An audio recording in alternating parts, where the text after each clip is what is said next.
Alright, hey, how's it going? So you said in your 5 thing, you're Plat 1, trying to hit Diamond this season, your second year on League where you've achieved very high ranks in FPS games. Okay, that's very useful, obviously. It's going to mean probably that you have better mechanics on average, but also more importantly, you kind of know what it takes to reach a high rank. So it's definitely going to help you with climbing. In your first mode, you're trying to educate yourself as much as possible. You're an Akali main, you currently have sub 50% win rate on the champ this season. You have very high win rates on other champs such as Aurelia. You cannot seem to make much of an impact in the mid game on Akali to win consistently. You get fed, which is typical playing an assassin, but you struggle with transitioning that lead. You identified Darius as a win con early, but you botched a tower dive on him after a successful gank earlier. Also, this was my first game in Diamond CS, was a bit off. I also was trying to dodge all this Vel'Koz skill shots, average about 5.8 CS PM on Akali. Alright, let's have a look at the game. It's good that you provided all that information, because now I'm going to be able to kind of like give you a little bit, or I can like look at exactly what you care about. Now what I'm going to do is I will save this as Akali versus Vel'Koz coaching, and basically I'll just write some notes down at the end of the game and go through them and kind of like explain how you're going to work on them. So rune setup I think is good. Maybe we have to see the rest of the team comp to see if Conqueror would have been better, but I think like I like Electrocute Ignite here. Thorn Shield is obviously good in this matchup. Let's see, they have a Gwen, a Zeri. Have to see what else they have, but so here you're playing. I'd say you're playing a bit too far back. Like I think you should know that with Vel'Koz like Q or W, like he's gonna have a hard time hitting you, right? Like if he has W at level 1, he's probably gonna W the wave, and then you can know just to play to the side of the wave. If he has Q, you can play in the wave. So I guess you're like scared of auto attacks here, but right now you're playing too far away. If he auto attacks you here, he's gonna draw aggro on the 3 range creeps, which will actually be a better trade for you because you have much more sustain than he does. So you should be aiming to get these 3 creeps with a Q, and you should be willing to take a little bit of damage to make that happen. But instead you walk up too late and you also misplace your Q a little bit. So you should have gotten all 3 creeps there, but you know, it's not the end of the world. You did manage to get 2. I think here, again, like, if you were positioned here, you would be okay with taking a little bit of damage, and I actually think you could auto-attack this creep and look to Q him.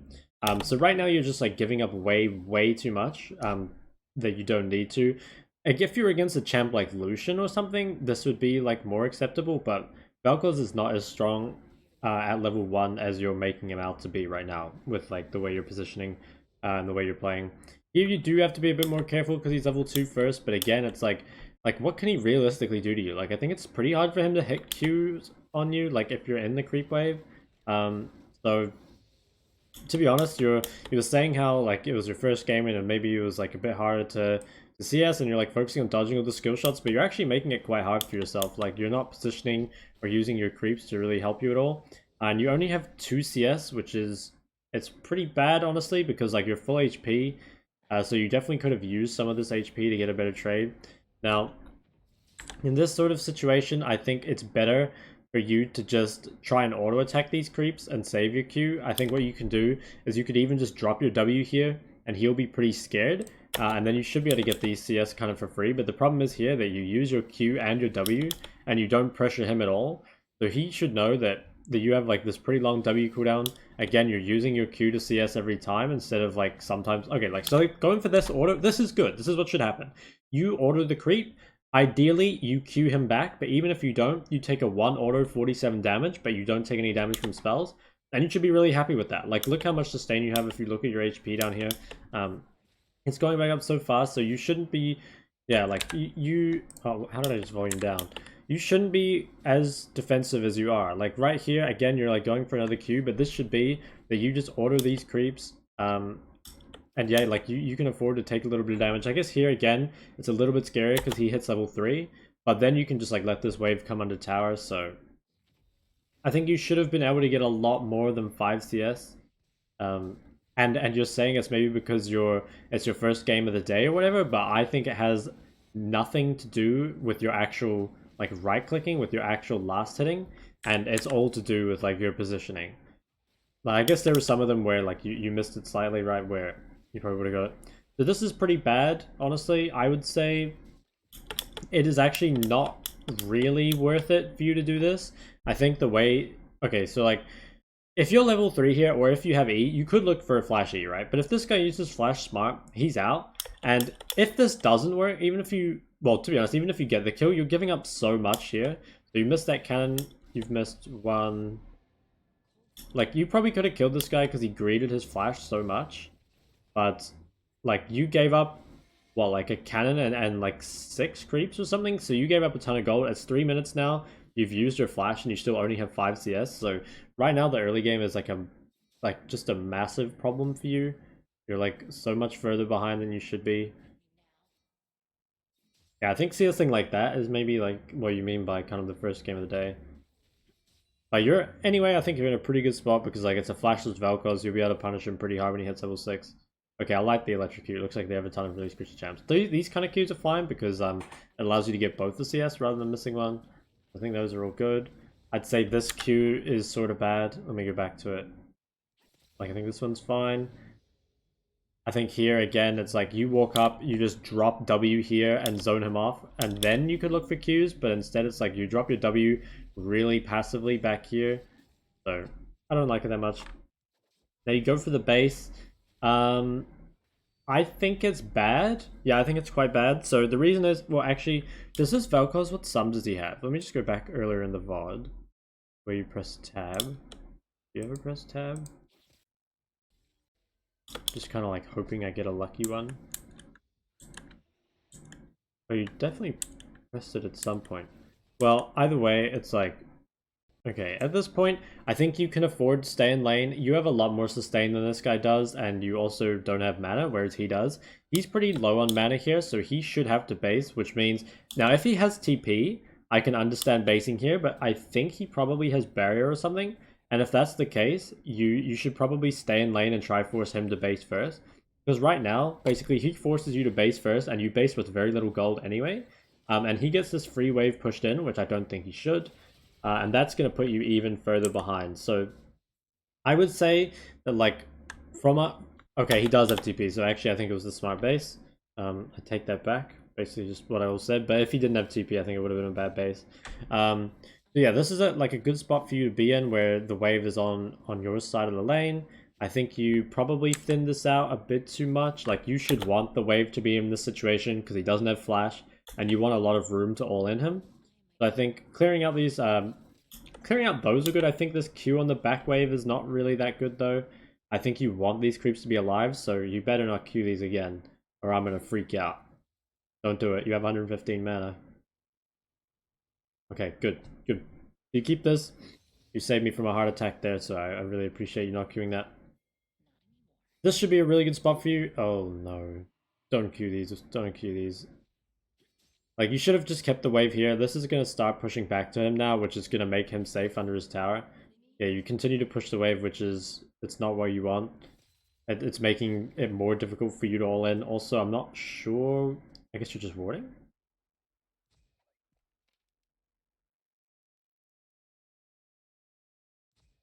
Yeah, I'll tell you a couple of things here. So first off, Akali is a lot safer than other champions. Like, you have your W and your E. So you don't really need to go ward at times where you would lose creeps, right? Like, if you go ward now, like, how many creeps do you miss for it? You miss... Get this. You miss 1, at least, and probably the next 3. Yeah, so you miss, like, I think 4 creeps there. And also, you normally shouldn't double up on wards at the same time, because it means, like, you're going to have a large window of not having any wards.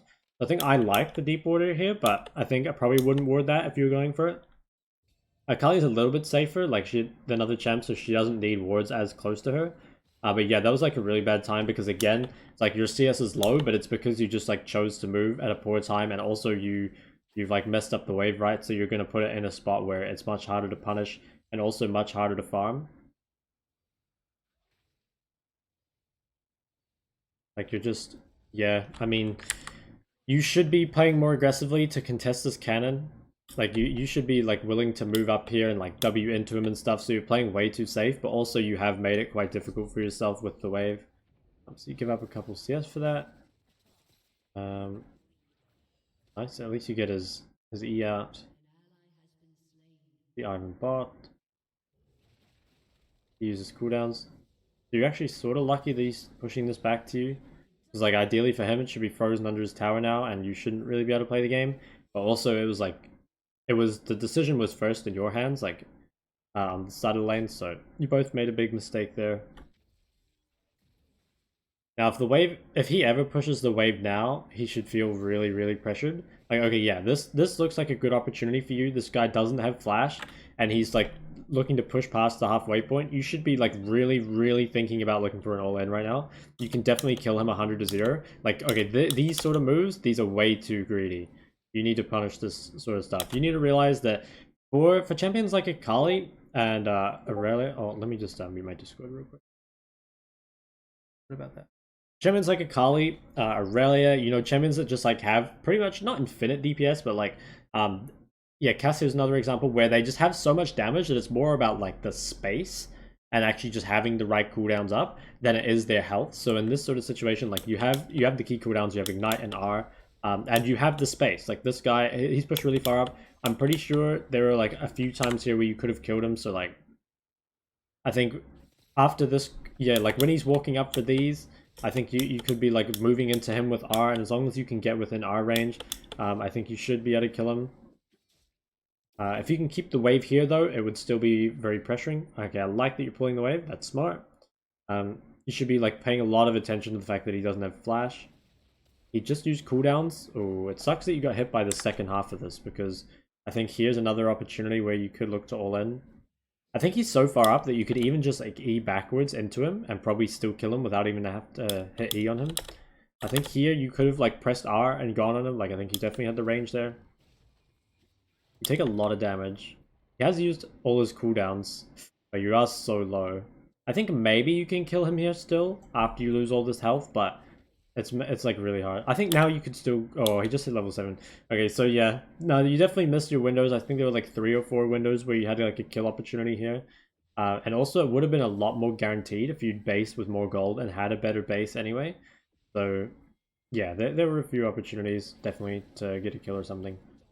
And this guy's completely I think you could go on him right now as well. So basically like a big thing for you, I guess, is like realizing these like punishing his like over aggression, his wasted cooldowns, his like pushing too far up in the lane without flash. And also it might just be something where you've kind of got to, you're just going to have to test your limits a bit, because there's a lot of times where like if you don't know your Akali damage, you're not going to be able to kill him, right? TTP's back, you match base, this is fine. Come to lane. Let's see, what did you buy? I think it's better to buy Revolver and Darkseal. Yeah, I think you go Revolver, Darkseal here. Having a Darkseal as an assassin champion, or just as pretty much any AP champion, is really, really good. I think you probably should have picked that up there. Hey, I like that you're walking to this. Normally, I don't really like roaming when the wave's in the middle, but Akali's not really good at pushing waves, so as champs like Akali, this is much more viable. This guy's... Okay, this was like really poor, I think, and like a really big problem. It's such a big thing on assassin champs to... You need to really get kills with your cooldown, you know? Like, if you use a cooldown, especially your first cooldown, stuff like Nocturne and stuff, if you waste your first ult, you miss like a really good opportunity to snowball the game. So here, this guy is dead. All you need to do is you like Q this guy, you look for like an E on him, and if he flashes away, then you can chase him with R. But instead, you put yourself like extremely far away, and now you have no way to catch up to him. So that was like, you needed to realize in that situation that opening with R actually wasn't the best. That should have been a kill, and I think it was yeah, it was a blue buff as well. So that would have been really good for you, getting a kill with your first ult. Instead, now you're honestly like really, really far behind. You're down flash now, you're down ult, you have 40 CS at 9 minutes and no kills. And pretty much all of this could have been avoided just by playing smarter. Like, this wasn't even that you had to do like really crazy mechanical stuff. You just needed to, it was basically like a game knowledge problem.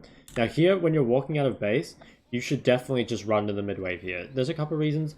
I think obviously if you're roaming to a fight, it's like risky for a start, whereas like the farm mid is guaranteed, but also you don't have the cooldowns to fight this. You have no R, no flash, and the no R is probably the most important thing. Even if you come here, getting a kill is quite a low chance for you, and it would be much better if you just walked mid. So let's see how you play this, but I think there's like a chance you get a kill here, but it's not a high chance. And if you don't get a kill here, you fall even further behind.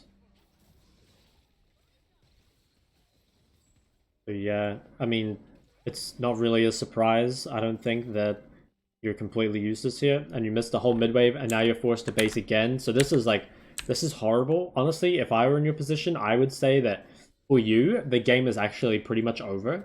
Like, there are ways for you to come back, right? But this is like, you're in such a bad spot. It's so hard to play from this point because you're just so far behind where you need to be. If you look at you compared to Vel'Koz, you're down, what, like 30 CS?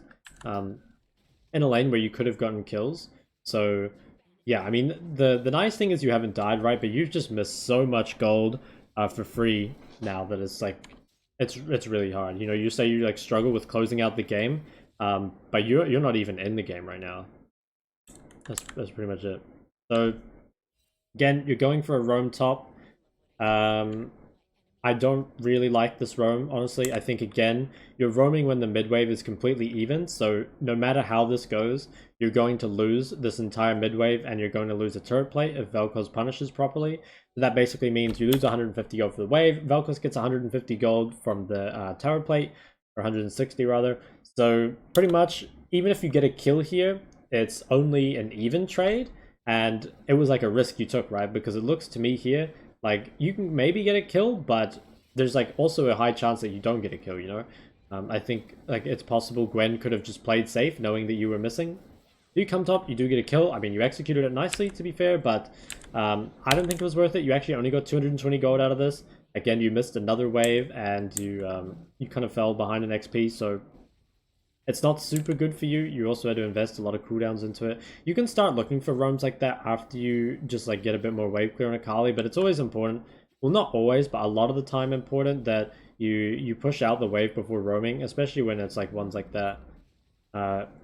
You know, if you're roaming to a fight, it's less important because like the fight's going to be nearby. But if you're like full recommitting to roaming to another lane, you should pretty much always try push. This is the exact same thing. Like, okay, there are some good things about this.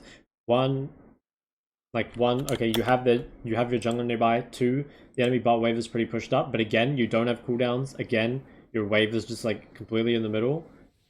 So this has to be like a super, super good roam. Like you have to get a lot of kills for this to be worth it. So you do get one. Get one. Supposed to walk all the way around. So I would say, I mean, it's hard to say it wasn't worth it, but I think it was pretty low percentage. Like, if say someone else gets the kill here instead of you, you're still really, really far behind. So I probably wouldn't have taken this roam. I think it would have been just better to push mid. And you should be able to push mid because I think you're stronger than Vel'Koz. Maybe not now, but like, okay, you should have been.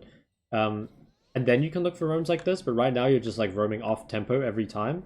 And that forces you to just like lose a ton every time. And to be honest, Vel'Koz didn't even punish you that hard. Because like if we look at this, right? When you're roaming bot, Vel'Koz should be on this mid wave. So Vel'Koz can be killing this mid wave right now. So this all dies, and then he should hit the turret plate, but he doesn't. He gets to the wave late. So you should have lost a lot more, or Vel'Koz rather should have gotten more for this, but luckily you didn't get punished for it. But I don't think you should rely on not getting punished, basically. You can collect this at the tower. This is all good.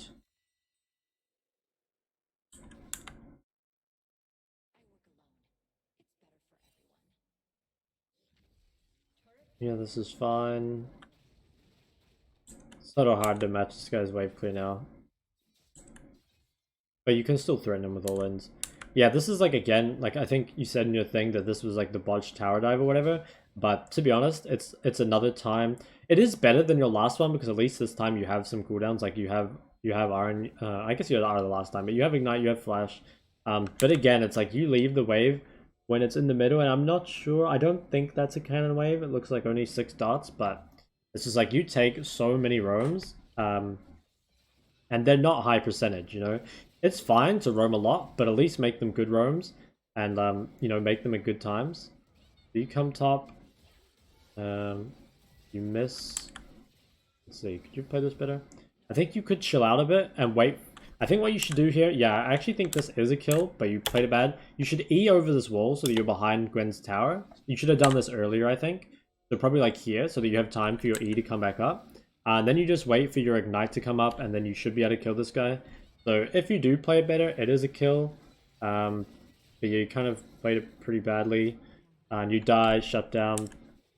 But I don't think it's a good roam to begin with. I think you focus on clearing that mid wave. And you should be able to see here, right? Despite you picking up 2 kills, you don't even have your mythic item yet at 14 minutes. And that's just because you only have 70 CS at 15. You should have a lot more. Like, I think it's not unreasonable to expect to have like 60 more CS here. And to even have a couple kills on your lane. But instead you've gotten 2 kills that were like pretty risky kills, honestly. In terms of like how often they would actually happen. And you have just like no CS. You walk bot here. These guys are very low. You get the E onto Zeri. Kill them both clean. So that's nice. It's really good. It's really lucky for you that you are getting these kills because you basically have no income other than kills at the moment.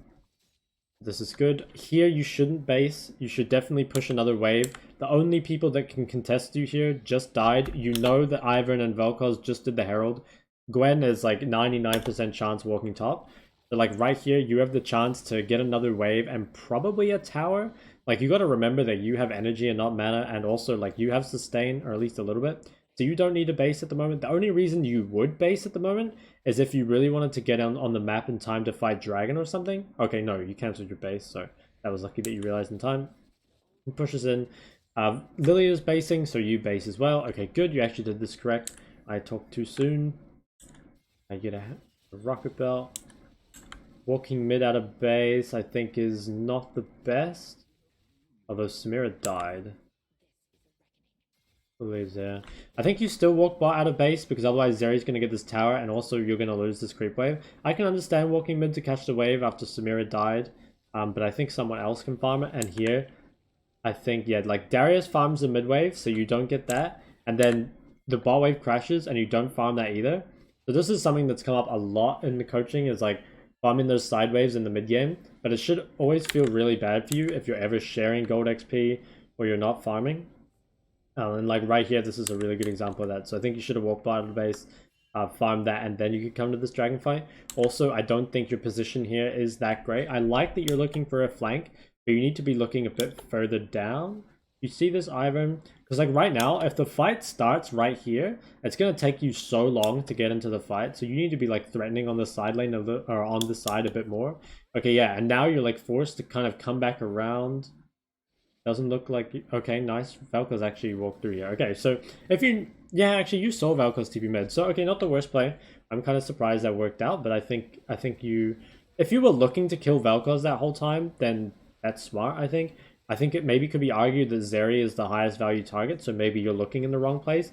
But it's certainly better than if you're just, like, taking an upfront team fight. Now here, again, you need to recognize that you have no cooldowns. You have no R, no ignite. You should be pinging away. I don't think you really want this fight anymore. We'll see how it goes. Yeah, so you guys kind of just get murdered by Gwen, and you can see that you're completely useless here. During this time, the top wave was crashing, the bot wave was pushing in, and the mid wave was like just even. So in this whole time, you didn't get any farm, and you definitely could have, instead of like overstaying and taking that fight. You push this wave, which is good. I think you could stay here and maybe get this top tower. Now you go to the Krugs, which... Like, okay, the Krugs are good if you can't farm anymore, basically. Like, if you're too scared to walk past here, or if you have nothing else to farm. But here, I think Akali is so safe. You're going to have R Ignite, that you can push this wave and probably hit the tower. And then, after taking the tower, you could come back to Krugs. But it's like, instead, while you're getting these Krugs, you miss that whole top wave, and you miss the opportunity to kill the top tower. So, again, it's better than doing nothing, but it wasn't optimal in terms of what you could be farming. And in terms of, like, what gold you could be getting. I think here also it looks like you're again leaving the side lane a bit too early. You need to be like way more of a Giga Chad on the side lane. Right here, I think the only person that beats you 1v1 is Gwen, but you can even contest her, right? Like it's not, she can't kill you, it's just if you dive on her, she probably kills you. So you come down to this fight, looks like you're gonna get an Ivern kill, get exhausted. That guy lives, honestly, I think you probably, yeah, I think pushing here is good. And then I think you should look at that next wave. And then when Gwen shows, maybe you have to leave. But there's a fight here, so it's okay. It's okay to walk to this because you do have cooldowns. So yeah, I mean, actually, I think maybe you're right. If you knew Gwen was going to push this wave, I think you could like come down come down to this fight instead. Now you go on Ivern. I think Ivern is probably not the highest value target here. I think we probably look on Soraka or something. Could you have killed him? I think... Oh, pretty hard. You'd have to ignite him early to make sure this Soraka ult doesn't get healed. I think maybe you could have the presence of mind to realize here that this guy's going to get a fuck ton of healing. So if you ignite him when you E him, like, yeah, as you E here, I think you would have killed him. And actually, I think if you'd done that, maybe you just, like, win this fight. Because this guy dies still, I think, right? Yeah, he still dies, but the fight's quite close. Gwen comes in and kind of, like, chops everyone up. And also, this is, like, if you were much stronger here, you know, like, if you're not... I'm not going to say you're weak, but you could be way stronger, especially for being 6-1. You only have 99 CS at almost 20 minutes. If you were stronger here, you probably win the game off this team fight. So this is kind of like where helping close out those games, you know, will come from. It's just like being stronger for these skirmishes and then just like killing everyone basically and snowballing the game from there. Because right now, despite being strong, the game hasn't really snowballed because you haven't won fights by a large enough margin. This is risky. I'm glad you're like pinging away from this because their whole team is coming. You can maybe kill this guy. Nice. Played that well.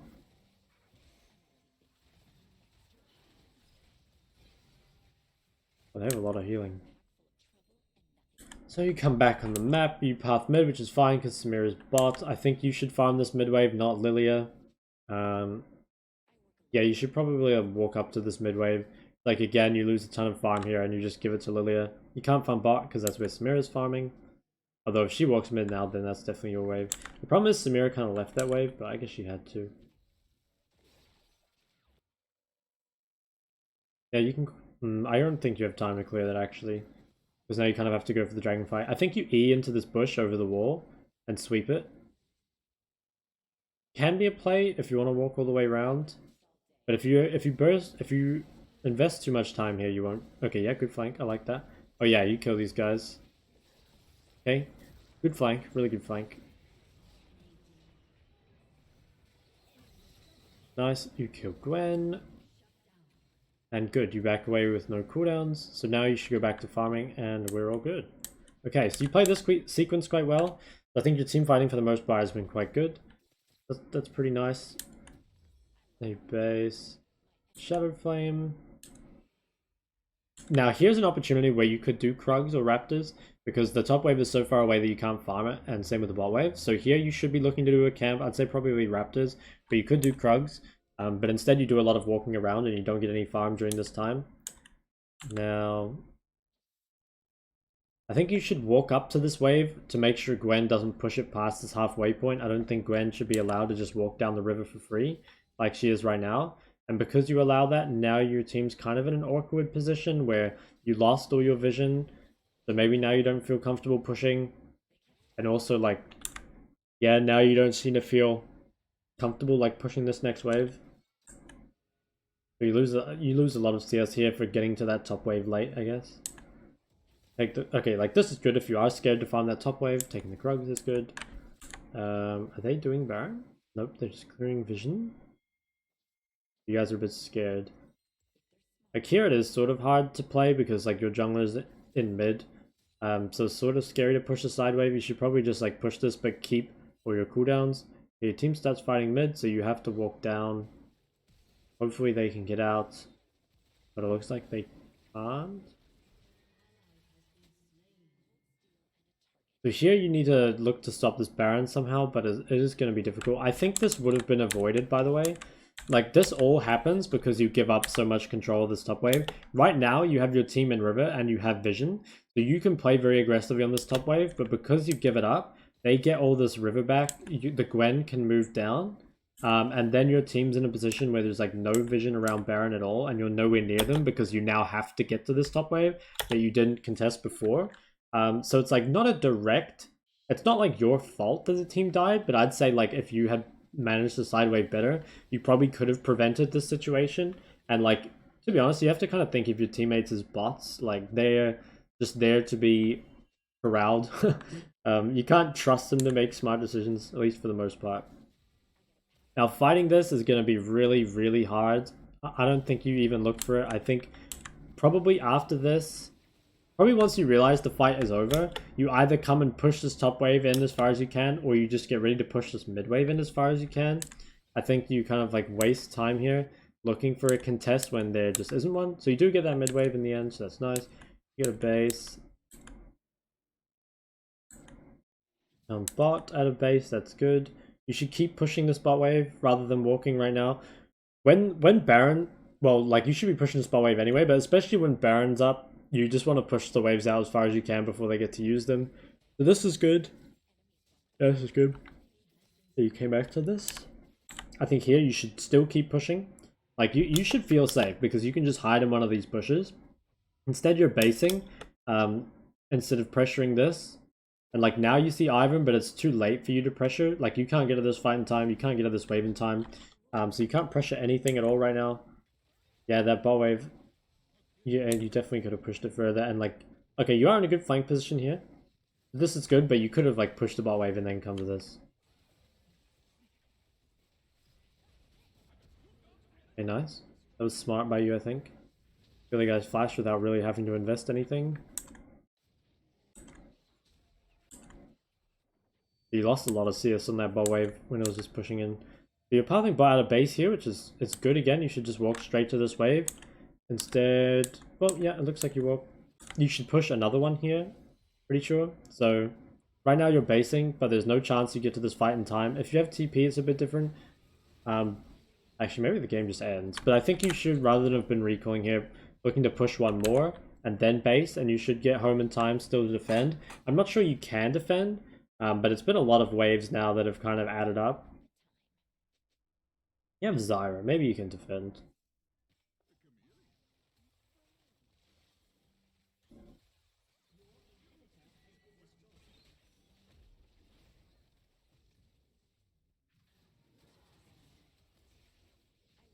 So I think here you're kind of playing a bit weird. So here your threat comes from threatening their carries and like being on the side. Akali has no wave clear basically from range. So you just standing on the tower like this, it doesn't do anything and they shouldn't feel threatened at all. Like look at their carries right now. You got Zeri behind an Ivan, you got Vel'Koz, Soraka all the way over here. You don't have access to anyone useful. So it'd be much better if you're playing a bit further down. Instead you just don't create any pressure with your positioning here. So they're just free hitting because you can't pressure them basically. Like if you were down here to begin with and then had access to their carries or something, it'd be a much bigger, or it'd be like way different, right? But instead you're just like, you're playing as if you're a mage right now. Oh my god, is that a 5-man sleep? Oh, 3-man. Dude, I think you guys can clean up here. Get this guy. Really, I kind of smurfed that. Get 2 kills. Oh, 3 kills? Someone's gonna steal this from me. Yep, I knew it. So you run bot out of base.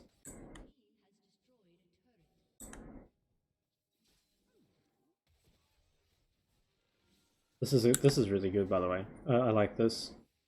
Akali is like you've okay. This is actually perfect, and I'll show you why. So you push the wave all the way into the tower, which gives you first. It means that this wave is going to crash. They lose the wave, and it's going to bounce and push all the way back to you. So you'll get all that farm. It also means that you have the most amount of time possible to roam, and you can like go hide in the jungle and stuff, right? So this is like perfect. This is what you want to do with your wave, like all the time, basically in the side lane, as long as you feel safe enough.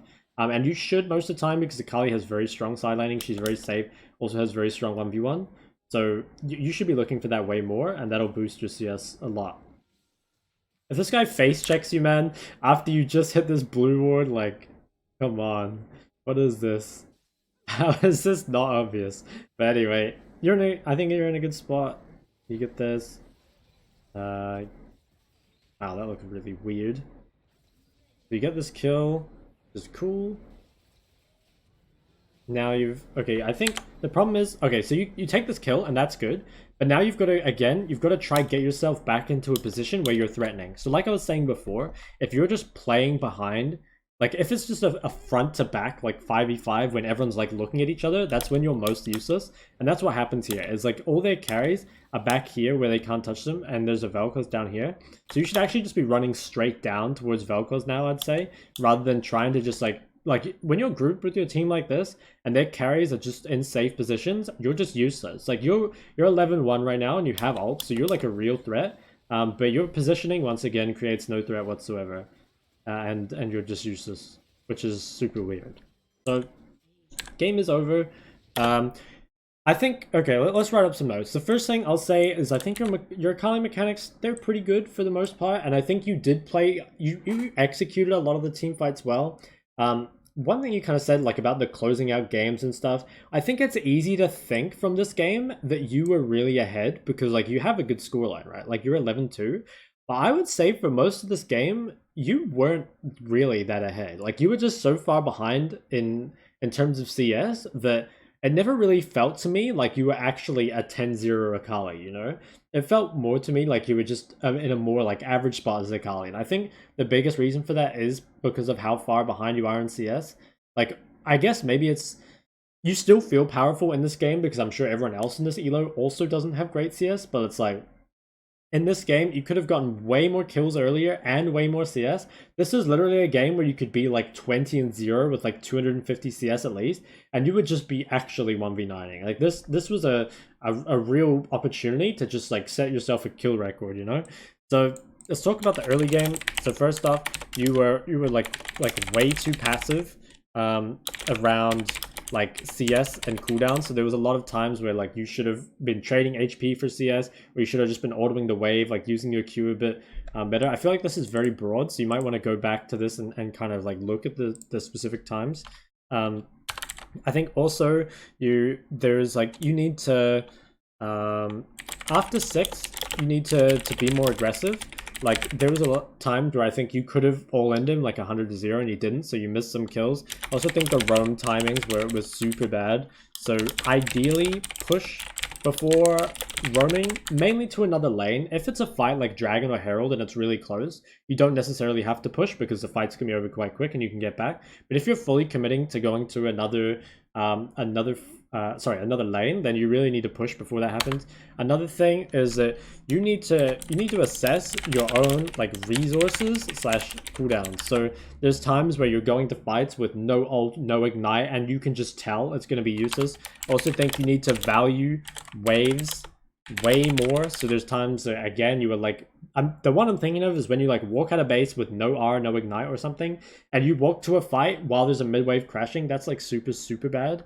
So yeah, the reason you're nowhere near as ahead as you should be in the early game is because you missed out on kills on Vel'Koz. You gave up tons of CS just from being too passive, and then you also gave up tons of CS from roaming at the wrong times. To be honest, CSing in terms of like just the CS you miss from like, you know, messing up your Q, you know, like the creep lives on 1 damage, or like you mess up the auto attack timing, that was the least of your problems. It is a problem, don't get me wrong, but there was like way more CS lost from other things. So I think in the early game, those are the big things. I think in team fights, you need to think way more about your position, or no, let's rephrase this. So creating pressure with your positioning. So there's a lot of times where you're just like falling into front to back Akali. You did get some good flanks sometimes, so I'm not saying it's something that you never do, but you need to do it way more. So like always look for flanks.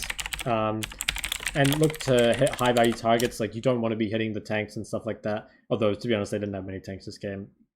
Also, you need to farm side waves way more, and if you can, push them to the tower. This will make a really big difference to the game. You're playing way too scared. I'm gonna say like too scared in general. This is maybe just like a more overarching thing, and maybe you don't feel as confident in your Akali. Like you weren't as aggressive in laning phase as you could. You were too scared on the side lane, and I think like those like really hurt you a lot this game. So yeah, I think those are really big things to work on. I think the itemization was fine. I think for the most part, you played the team fights well mechanically. Vision wasn't a big problem for you from what I remember.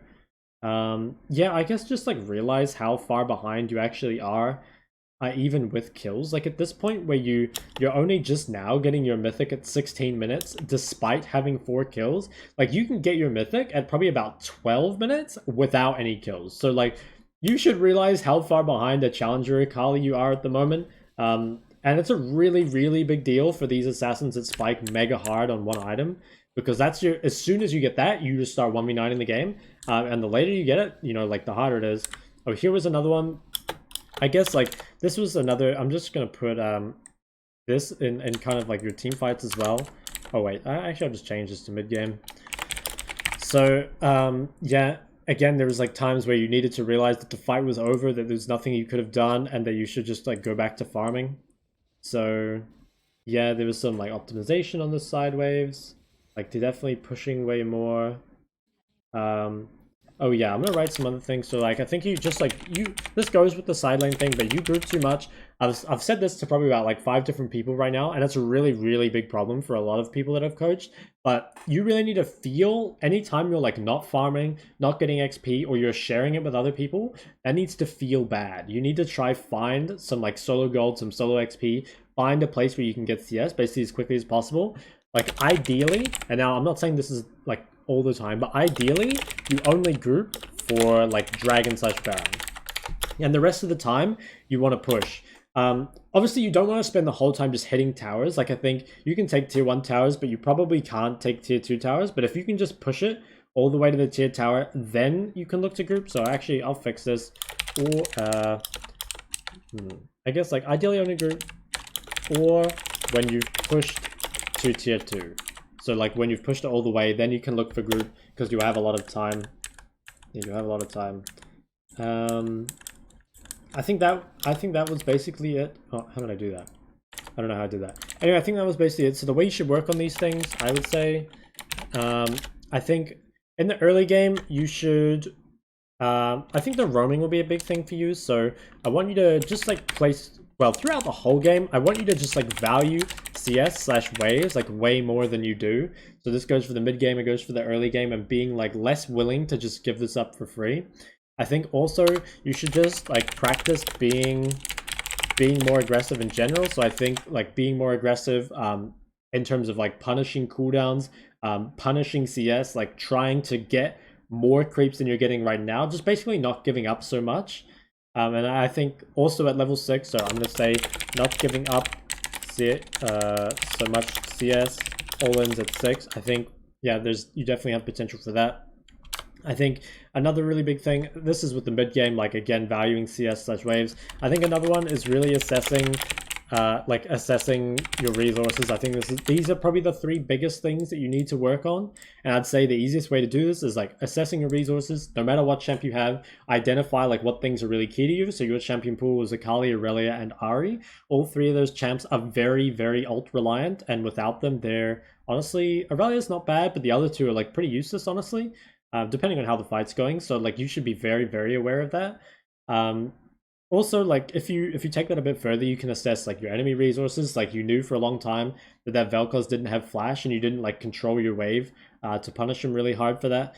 So that's another thing. So I'm gonna say this, like just identify what resources are important to your champion. Practice being more aggressive. Yeah, for this one, you've kind of just gotta like chat it a bit. You've got to just like, you're probably going to enter a few times. You're going to have to try taking some all-ins at level 6 and just seeing what happens. And also you're going to have to try just like going for those CS and see if you can get them without taking too much damage. And this one here, I think just like in early game, like try not to roam to lanes without pushing. And then in mid game, just like make sure you're farming, or I'm going to put in mid game push sideways. I think if you can do these 3 things, it'll make a really big difference to your gameplay. So let me know if you have any questions around any of this. You can message me on Discord, you can message me on Fiverr or whatever. Yeah, so I'll copy paste this to you on Fiverr as well, but you can screenshot it or whatever. So yeah, hopefully it was helpful for you, man, and best of luck.